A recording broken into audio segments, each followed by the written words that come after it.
17th, 1775. The Battle of Bunker Hill, which took place on June 17, 1775, was the first time New England soldiers faced the British Army in a pitched battle during the American Revolution. Fought outside of Boston on the Charlestown peninsula, the battle itself took place in large part on Breed's Hill rather than nearby Bunker Hill. The landscape was hilly and comprised of fenced pastures situated across the Charles River from Boston, an area which would provide strategic advantage for the New England soldiers. When war broke out in April 1775, Boston remained a focal point for the British and colonial forces. 2 months after the battles of Lexington and Concord, more than 15,000 colonial troops had laid siege to the British-held port of Boston. But it had quickly become apparent to the rebels that they had insufficient forces to storm the battlement of the well-defended city occupied by more than 5,000 British troops. And to make matters worse, the British could send reinforcements into Boston without any form of interruption, as the British Navy was the biggest and best in the world, whereas the colonial American Navy was near non-existent. The British commander of the city, General Thomas Gage, was confident they could easily hold out until a relief force could arrive to relieve them.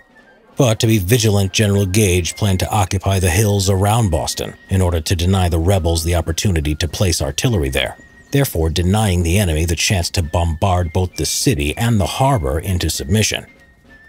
By June 1775, British troops received their orders to claim the north and south of Boston, which they saw to be of significant strategic advantage. These plans were subsequently leaked, and the Massachusetts provincial government, in the hopes of gaining an upper hand, ordered a detachment of over 1,000 men to fortify both the strategically important Bunker Hill and neighboring Breed's Hill that overlooked the harbor at Boston. Owing to their strategic position from which artillery fire could penetrate the city, Breed's Hill and Bunker Hill became a stronghold for the colonial forces. Led by Colonel William Prescott, nearly 1,000 colonial militiamen fortified Breed's Hill, which was closer to Boston than Bunker Hill, where only minor defenses were built. It's unknown if Prescott ignored orders to fortify the original target of Bunker Hill or was simply ignorant of the geography there, as Bunker Hill was the better option, being higher and more defensible.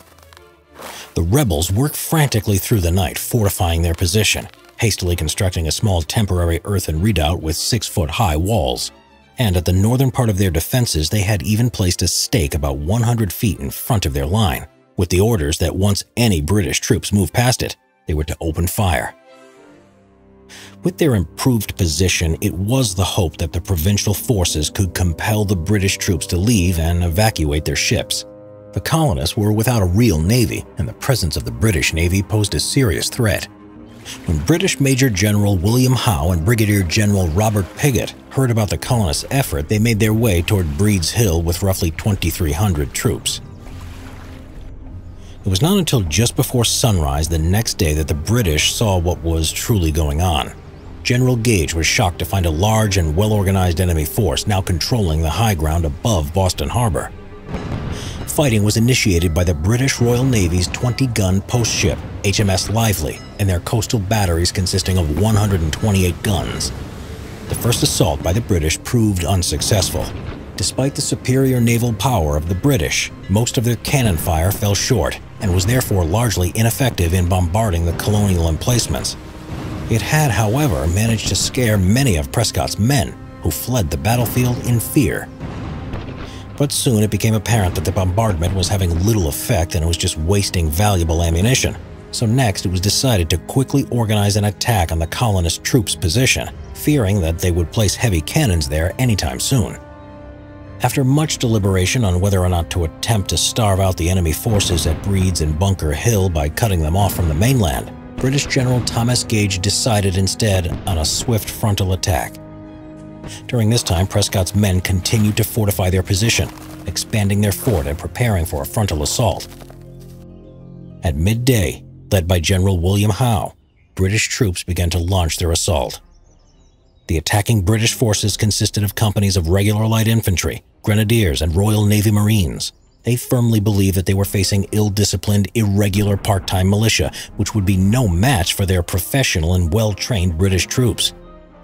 British forces hoped to outflank their enemies by using the initial wave of attack as a feint, and to send their second wave of men to march to the right of the enemy's position, therefore surrounding the resistance inside the redoubt.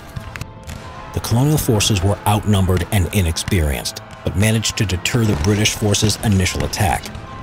Many American soldiers at the beginning of the Revolutionary War were embattled farmers and untrained in battle. However, the leadership of the colonial forces proved effective. It is said Colonel Prescott had his men conserve their ammunition, instructing them, "Don't fire until you see the whites of their eyes." Whether Prescott actually said this or not, one major obstacle facing the British was the landscape. The tall grass leading up to the enemy's redoubt covered much of the hazardous terrain and obstacles that would hinder General William Howe's attack. To make matters worse for the British, New Hampshire Colonel John Stark brought additional reinforcements. The British marched in line formation, negotiating fences and other obstacles in their way as they approached the colonial forces' line. On their way there, they were harassed constantly by enemy sniper fire from Charlestown. Their arrival was met with a fierce flood of musket fire that initially caused the British to retreat. Reportedly, many of the militiamen had experience on the frontier, and many of Stark's reinforcements were described as crack shots who could bring down a squirrel from a high branch or stop a partridge in flight.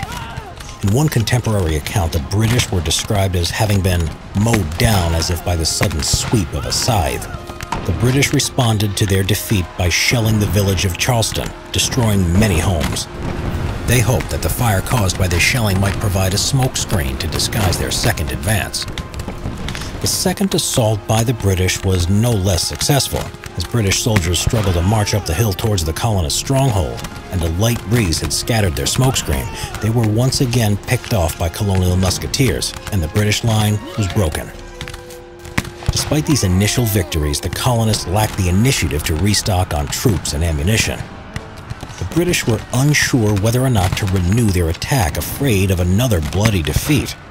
However, General Howe observed that to be forced to give up Boston would, gentlemen, be very disagreeable to all. For their third assault, British troops were allowed to shed their heavy packs, facilitating their movement up the hill. They made their way to the redoubt where American militiamen shot what remaining ammunition they had. The third assault by the British in the late afternoon met with much more success, though they had to charge over the numerous dead bodies from the previous assaults. Once the British had broken through, brutal hand-to-hand combat ensued. It was quickly over as General Gage's well-trained British troops used their bayonets and sabers to great effect against the colonial troops who had no such weapons. Though the rebels suffered heavy casualties while retreating, they fell back in good order and avoided being encircled. Despite it being a victory for the British, having taken the rebel-held position and capturing or destroying the 5 of 6 cannons the enemy had already brought up onto the hills, it was nevertheless a bittersweet victory. Ultimately, the British won the so-called Battle of Bunker Hill. The American casualties were around 450 soldiers, while the British casualties amounted to around 1,000. Significantly, the British lost a large number of irreplaceable officers, including a lieutenant colonel, 2 majors, and 7 captains. Despite their victory, they suffered heavy losses and acknowledged how formidable their opponents were. General Howe, who lost all of his staff as casualties during the battle, later said that the success is too dearly bought.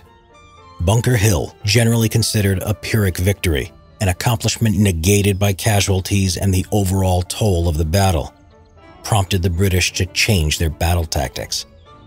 These events forced the British to consider the possibility of a long, drawn-out war against the American colonists. And in direct response to the Battle of Bunker Hill, the British King, George III, signed the Proclamation of Rebellion. This formally declared what the colonists were doing was treason, and that the rebellion would be suppressed by any means necessary.